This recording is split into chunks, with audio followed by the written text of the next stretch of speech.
Hey everyone, welcome back to Real Talk NFT podcast, where we talk all things Web3 and NFTs. Super excited to have a guest on here today, Scott, who has a lot of experience, not only in Web2, but I dare say Web1 as well, if I read that correctly. And you've done plenty of things in the tech world, raised millions of dollars. But more recently, you're the CEO and co-founder of Jump.co, which is an NFT company, Web3 company, and I love talking about NFTs and Web3s.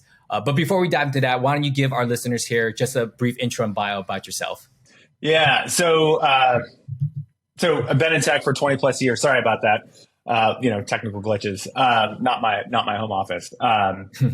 Started off in tech 20 plus years ago, cut my teeth at Amazon, turn of the century, got really active in open source and open technology, specifically co-founded the OpenID and OAuth foundations 10,000 years ago. And then from there, moved over to the business side of the house, started a mobile push notification company. We were the first ones to do push notifications, raised about 50 million in venture capital, scaled that business up. So we can blame you for the push notifications that I see every day. My apologies, 100%. But there was something really cool around this concept of, the right message for the right person at the right place at the right time. And it was cool at the time. Of course, it's been, kind of abused a little bit. Let's be honest. And then from there, my co-founder and I, who I've been working with now for close to 12 years, we started a point of sale system for the cannabis industry that we sold in 2017. And then pretty much since about 2018 have been dabbling in and around crypto. We built up and spun up a pretty significant mining infrastructure. And then, Ethereum went through, yet another crash. So we got out of that. And then, 2022 came along and we said, there's something here. There's too much investment. It's bound to go through a bit of a hiccup in terms of a bubble bursting. We see this with, Web 1, we saw it with Web 2. And so we kind of said, okay, well, let's look at the real things that are interesting and compelling here. And really we thought NFTs are exciting, not in the idea of profile pictures and people buying, pictures of apes. That's, to me, an anomaly. Where it gets really interesting is the concept of provenance, the concept of ownership that's verifiable on a blockchain. Those to us were really, really interesting. And when we started thinking about how can we turn this into a real business, it meant mating that with physical, the real world and specifically physical assets. So how could we create digital representations of those and then do more interesting, sort of put a layer on top of that whole thing. And anyways, we can talk more about that, but that's kind of my background in a very, very quick, brief intro, although it was probably a little too long. No. It's good to hear all the experience that you had, with some significant advancements in technology that even I use today. So to see that, progress into Web3 is, something I'm very excited about. I think all companies today have a Web3 division now, and it's kind of inescapable. And you were ahead of the trend in 2018-19 to get ahead of this. And I'm really enthusiastic to ask questions about Jump because Jump, I see it on here. It talks about expertise in collectibles. I love collectibles. Emerging asset classes. That's how I found out about NFTs and Web3s because I truly saw it as an asset class first and then as a disruptive technology afterwards, which is kind of weird. And investments. So yeah, tell us about Jump and what you guys are working on. Yeah. So again, we really tried to look at the crypto space, Web3 and NFTs as a whole. And what we realized is there's this concept of physical collectibles, and this could be, trading cards, sports memorabilia, fine art, vintage cars, gems, you name it. There's a whole range of these different assets. And traditionally, it's difficult to buy and sell those, mainly because you have to verify a buyer and a seller, and then how do you transport the items and all those kinds of things. And so there have been a couple pockets of areas with trading cards, gems, fine art, and others where they've sort of solved the problem where they'll take the asset in, they'll verify it and vault it. Now you've validated the sell side. Now buyers can come in and purchase that and, potentially leave it there or move it to their own vault or take it home, those kinds of things. And so what we realized is if we could leverage that existing infrastructure and provide a framework that allows you to take that known Web 2, physically stored asset and create essentially an NFT around it, you can now layer a set of services around borrowing the physical asset, lending money against it because there's a known value for it because it's a physical asset with real world value. You could potentially fractionalize it, although that term is sort of a bad term to use. We say really licensing utility around that physical asset. So there's this range of services. It's almost like providing an AWS or Amazon Web Services on top of this physical asset, and it's all driven by the fact that we can digitize it in the form of an NFT. And so that's what we've been doing. And the way we approached it was, instead of us just spinning up a marketplace and we say, hey, everybody show up and use us, trust us, we instead have been partnering with folks who already have existing vaults, who already have existing communities who trade these collectibles, have the trust of those folks. And so we have a white label solution that allows them to basically, get into Web3 in such a way that allows them to extend their brand into it. And ultimately, we power all those transactions for them and help them, handle the heavy lifting of Web3. And, sort of going back to sort of what happened with mobile, you mentioned that, folks all have a Web3 division now. Well, the same thing happened in mobile. And what happened was, somebody, a CIO or a CTO pointed at somebody and said, hey, you're in charge of mobile now. And they're like, what do I do? And what they needed to do was find a partner who would help them navigate mobile, because, in the case of mobile, there was no just sort of silver bullet that solved everything. It was an evolving thing that was going to have an impact on your entire business process. Well, the same thing is true for Web3. You're not going to bank on just a specific blockchain or an L2 or whatever it is. You need to navigate your business process to transition to having, to leveraging Web3. Just like most people spun up, a mobile app, they were mostly marketing tools. It was folks like Starbucks and ESPN that realized this is going to fundamentally change how I engage with my consumer, because I'm in their pocket all the time. Right. And I can, enable mobile ordering and all these kinds of things. So the same thing is happening with Web3. And all we've done is built a platform that really makes it easy for folks to be able to do that and still, handle USD, and get their money out and actually have trust that it's actually going to work over time. And that's, I think, it's weird to talk about trust in what was designed to be trustless, but, it's turning out more and more that trust is actually going to be a critical factor for the success in Web3. So, yeah. Yeah, no, that's a hurdle that I ask this question a lot to a lot of people that I bring on a podcast, which is, can we digitize or, turn into an NFT, an existing, asset or collection that users have? And it seems that you have kind of not solved, but are looking to help bridge companies with this existing user base and asset already to help them get better utilization. And there are hurdles, like you said, like trust. And I bring this up because that seems to be an issue for, I just use one example. For example, I interviewed the owners of Block Bar, not an advertisement by any means. Sure, but they said, but I asked them, can you take an existing wine collection or a whiskey collector, which I have many friends of, and digitize that collection and leverage that asset, or utilize it in a way where it's not just sitting on a shelf per se. And you mentioned there was like a third party verification in terms of different sectors. There's no silver bullet. So can you give us an example of a use case? It's something that you work with? Yeah, it's a great point. And it's something that, we've seen there's a lot of companies trying to do some of what we're trying to do. And I think some of them are trying to bite off a little bit more than they should, in the sense that authenticating these items, storing them, vaulting them over time is an extremely difficult problem. And it's one that other companies have solved. This idea of people sending, let's just take trading cards as an example. Somebody sent us, 10,000 trading cards. We're not experts in trading cards, but we know people who are.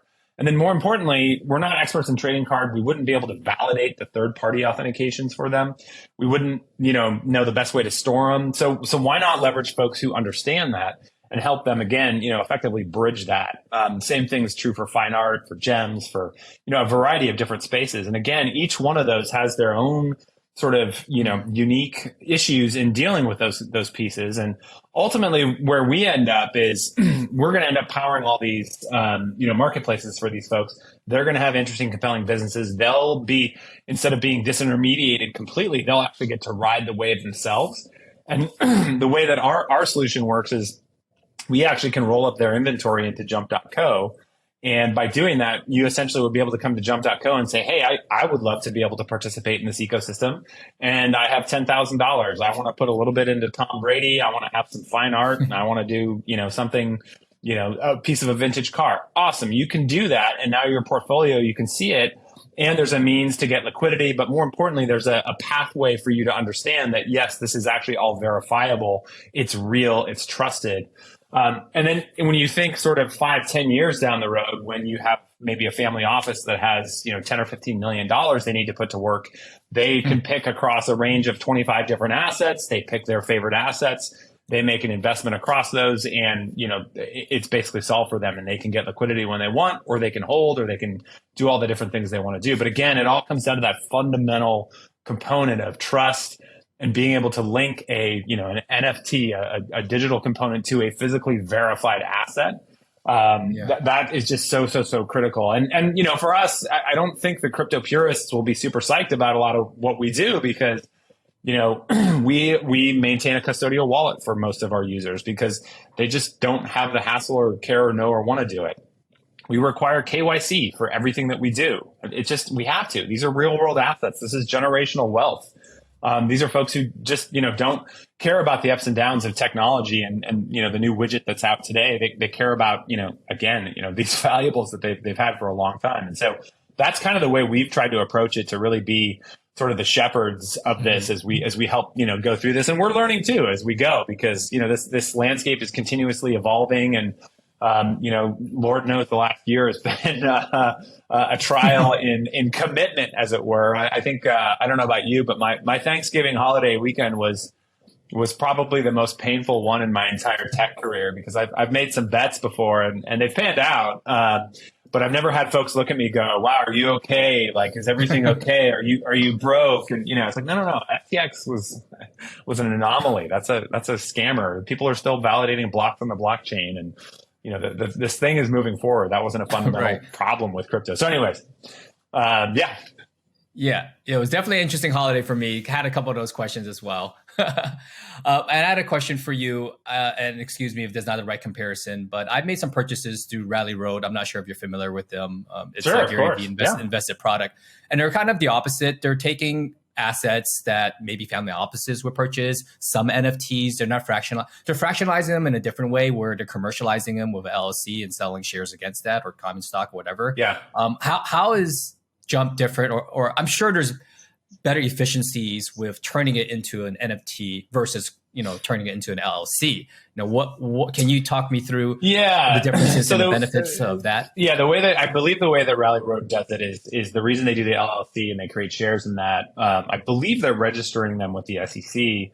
Our take on this is, and to be totally candid, we've spent a lot of time and legal effort as well on this. So there's the tech component, but then there's also the legal framework that people want to know that they can trust, that if they use this, they're not going to get sued, or those kinds of things. I mean, that's a really, really important thing. Right. And so, as far as we're concerned, we don't believe that these are securities, because what we're talking about is a digital representation of a physical asset, and that physical asset actually has utility associated with it. If it's a Babe Ruth rookie card, there's a lot of people who'd love to own that, but can't really afford to own it.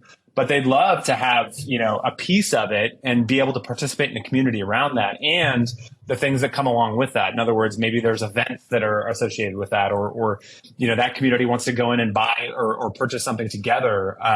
We can help facilitate that for them and do it in such a way that they feel comfortable with it. And the framework that we've done it with, we believe doesn't require us registering it as a security. And, just as somebody, you might own a timeshare, that's not considered a security.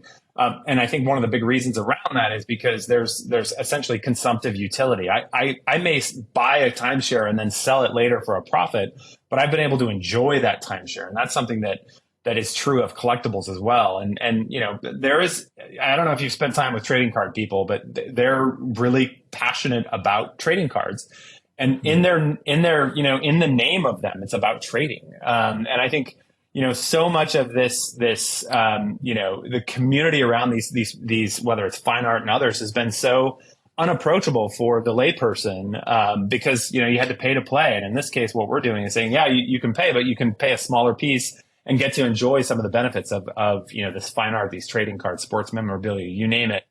And to me, that's pretty exciting. And so, I'll be able to share a lot more about this here in the coming, month or two, I'm hoping, because we really, again, believe firmly that this isn't a security. What we're doing, it's really about this consumptive utility around a physical asset. And, again, I think it's really important to remember that the SEC is an administrative body, and they have laws that they're in charge of basically administering. And, I think one of the big problems, and I'm going to get US centric here a little bit, is one of the challenges we've had with crypto is because we didn't embrace it here in the US.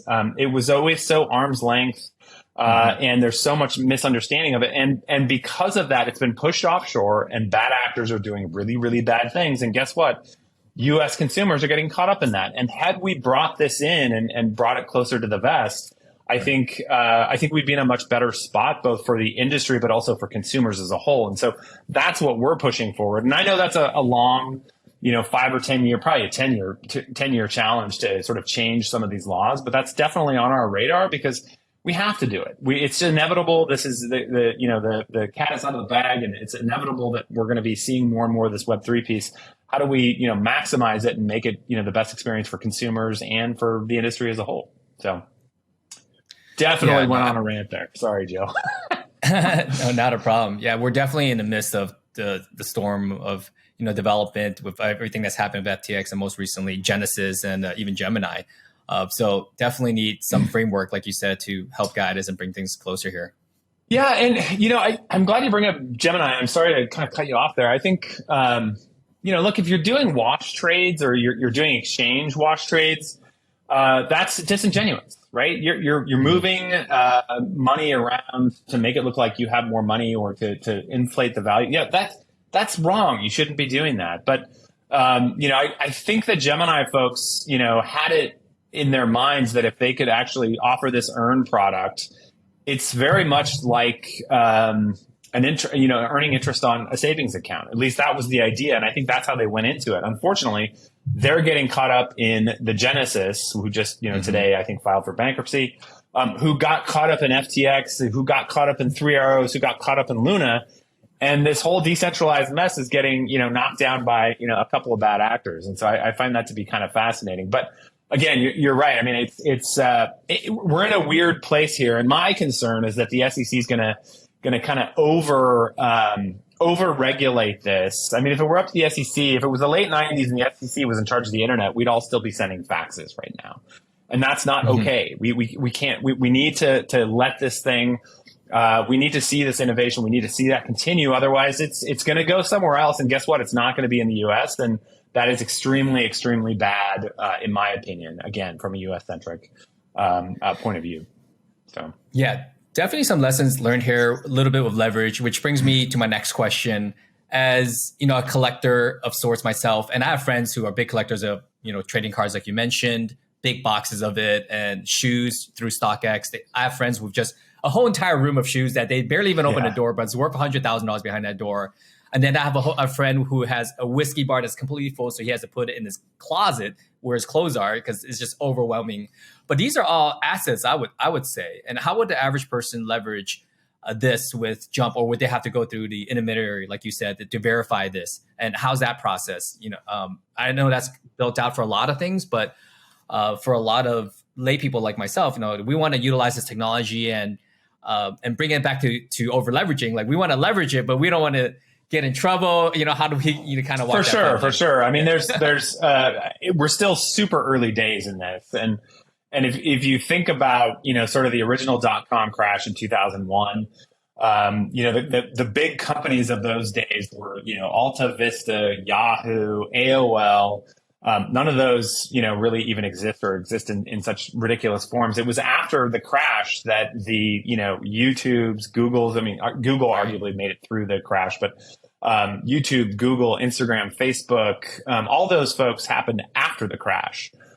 Just like, Airbnb and Uber happened after the crash in 2008. So, we're again, it's super early days, and I think that the next big brands are just forming right now. We're hoping, of course, to be one of them, but and so I would say to the layperson, choose your partner carefully. You don't want to be just sending this thing off to somebody else's closet to store somewhere. Find a trusted brand that's going to do that. And again, we'll have a lot more info about that. But the way the process will look is very simple. You'll actually go on. You'll verify who you are. You'll verify that you're sending this thing. We give you where you need to send it, how you need to send it. Once it gets there, we tell you that it got there, and now we're gonna verify that it is what you said it is, and that if there's any third-party authentications, we're gonna verify those as well. And once that's done, it's listed in your portfolio. You could actually just leave it in the vault if you want to, and it's a safe place. And if you want to list it down the road, great. If you want to take possession back, awesome, you can do that too. But I actually see a future where we have these vaults, all over the world. Just like, we used to have data centers in downtown, in the downtown area all the time because you had to be close to your servers. Well, nobody needs to be close to their collectibles. I mean, to a certain extent, unless you want to kind of visit them, which some people do. But I foresee that sort of, global network of these vaults of assets and collectibles, and then their digital representation. Of course, the careful thing there, and the reason this has to be on the blockchain, is we have to verify those things because it's ripe for, these scammers and bad actors to say, yeah, I have a bunch of stuff in this vault right over here, trust me, And again, that's where this whole trust thing comes down to. And so I think a whole new generation of trusted brands are going to emerge from this. And so for the lay folks, just tread carefully and make sure you choose wisely is what I would say. So.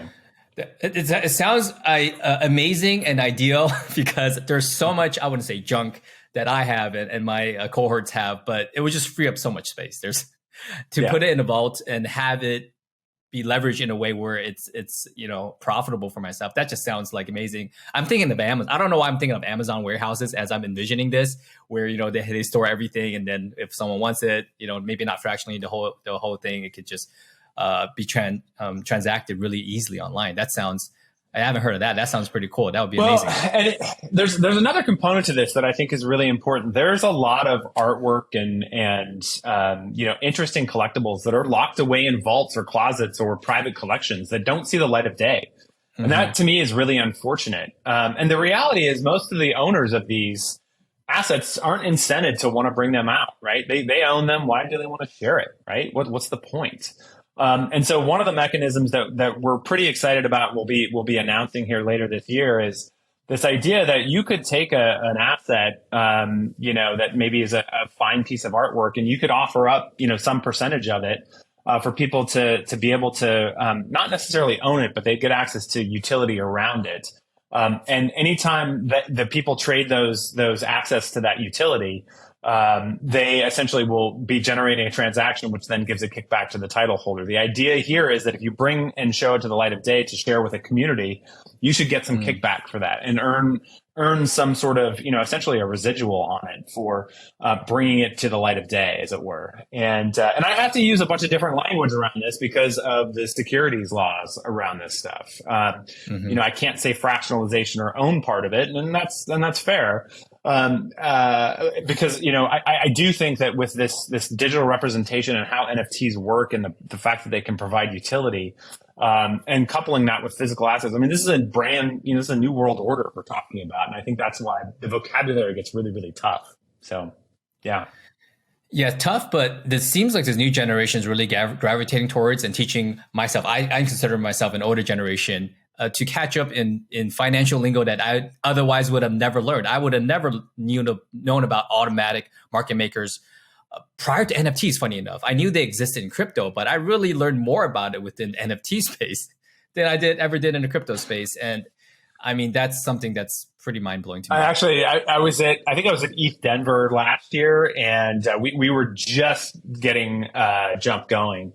And I ran into a younger person at the show, and I'm kind of dated myself already, but I was like, he's like, oh, where are you at? We're at jump.co. He's like, oh, cool boomer domain, bro. And I was like, wow, I am old. Jeez. Anyways, thought that was kind of funny. Yeah. No. That's absolutely correct. Because the first thing I typed in was jump.io because I'm thinking everything's in .io. Yeah, and I actually come from the domain name world myself. I spent 11 years there. So .co I'm very familiar with, which is a Colombian country. Oh, that's code. Funny, yeah. I actually met the owner. Well, it's funny. Yeah, it's really funny. I mean, the domain space has been, I remember I got, of all the domains I could have picked, I got Kveton.com, my last name. And it was back when you could basically email the registrars and say, hey, I want to grab this and it's for me. And, Yeah. And of course, that's the one I got. I didn't go for business.com or, anything interesting, right? Like I had to go after my my own domain name. But it's interesting too to see what's been happening with ENS domains, unstoppable domains. Again, it's another grab. So yeah, it's fascinating. Absolutely. Well, I have a question for you since you're deeper in the space than most. What's your, what do you see NFTs have, this year and maybe in the long term, or anything that you want to see happen with NFTs and Web3? Yeah, I mean, I think we'll look back on 2021 and sort of laugh about how we spent millions of dollars on these these profile pics. But it's this happens. It happened with tulips. It happened in the early internet days. Back in the early 2000s, it's an inevitable cycle. But if you sort of take a step back and just think about the fundamentals of this idea that people will just create these images on the internet, and as they create new ones, they increase in value. Like, just it violates the laws of supply and demand, right? So, right. But I get it, right? Everybody, there's always with a new technology, there's speculation. It leads to hype, which leads to overinvestment, which leads to a crash. But ultimately, over time, the technology itself, as it becomes more pervasive, becomes more and more interesting and more compelling, and actually provides a real world value. And for me, I think the idea of NFTs essentially, monetizing access to things, or monetizing essentially scarcity, right? I think that's a really, really interesting thing. It also has some opportunities for things like sustainability, right? Mm-hmm. A brand now might want to think about how they manufacture something, because it needs to last 100 years, because they might potentially sell it 4 or 5 times and see a residual on that. If that can actually happen, that's really, really exciting. And again, NFTs are that fundamental building block for this. I think for that to happen, and this is a whole other discussion, we need to solve this royalty problem, which is royalties need to be enforceable, period. Mm-hmm. And this idea of people skirting the royalty is gonna set NFTs back. And one of the things that we're doing with our smart contract is we're gonna force royalties. You may not like it, then don't use our solution at all. Go do your own solution. That's fine. But I think it's really, really fundamental that royalties be honored. So anyways, sorry. Again, I can digress when I'm caffeinated, my man. So I absolutely agree. I believe royalties should be honored, and I think the Gabe Layden, the one of the founders of DG Daigaku, had an interesting article about this. How wrapping a smart contract, wrapping your NFT in a smart contract, can help enforce royalties. So that's still a new development. Nothing that I've seen adopted widely yet. Yeah, we've actually working on that. Yeah. That's exactly something we built. We actually just went through our security audit of our smart contract around basically doing that, which is wrapping your NFT in such a way that it'll force the royalty. And so, anyways, I mean, it's all we're all still. I feel like we're still all kind of banging rocks together. We're still so early with this tech. And but it's good. It's what gets me excited is when you can really nail the fundamental building block. The things that you can layer on top of it get really, really interesting. And that's what's got me excited. And that's why I know that the whole Web3 thing is inevitable. When you go to these events like ETH Denver and, the Solana hacker events, whether the price of ETH is up or down, nobody's talking about that at the event. They're talking about some specific problem that they're really passionate about, and they're so excited about building for it. And you can't fake that. Right. And that to me is, we saw it with mobile. We saw it with, the early web. We saw it back in the 90s when people could just connect computers to each other. People would build dumb stuff because they could, and it was cool. And out of it came utility. And then that turned into businesses. And that's exactly where we're at with Web3 right now. Yeah, you brought up a good point about brands building products that will last longer. I know IKEA is testing their physical products with an NFT twin, trying to make emotional ties between an owner and like a desk or a chair so that they can take care of it better. And their idea is to maybe not last 100 years, but for you to take care of it better so that when it's handed off, you could kind of have like a Carfax of sorts of, hey, this is what this physical asset has been through. So interesting to see that use case, and you mentioning, just different pivots that brands will have to make because, of this technology. So man, this is exciting. And I can't wait to really see what happens next year, because we really just scratched the surface in 2021, where we came in through the art renaissance versus, you know, the actual utility of the technology. And I speak for myself, because I came in here, I was like, oh, this is a great speculative asset. Let me start collecting, then dive and open this Pandora's box of what it really is. Totally. Yeah, I mean, it was. I actually just went to Art Basel in early December down in Miami, and you know, same thing, right? You've got this traditional art space that is, you know, very refined and very clubby, very clicky. And then just the NFT people just aping in, you know, hey, we're here, we're doing this thing. And it's just, you know, I actually really love that disruptive, you know, component of it. And it's actually what, you know, gets you excited about it and, you know, gets you up in the morning, just how crazy it all is. Because you know something's happening here. It's just a question of how you ride the wave, essentially. So, yeah. Yeah. Well, we're glad you're here building the road tracks underneath us and guiding us along the way. So love to have you back on to see where Jump is in year, so I can send you all my assets, you know, 10x leverage them, and we could be off to the moon. Love it. All right. Sounds good, man. Thanks so much for having me, Joe. I really appreciate it. Yeah, love to have you back on, Scott. I'll have all your links down below, and we'll definitely keep in touch and see where we are in a year. Awesome.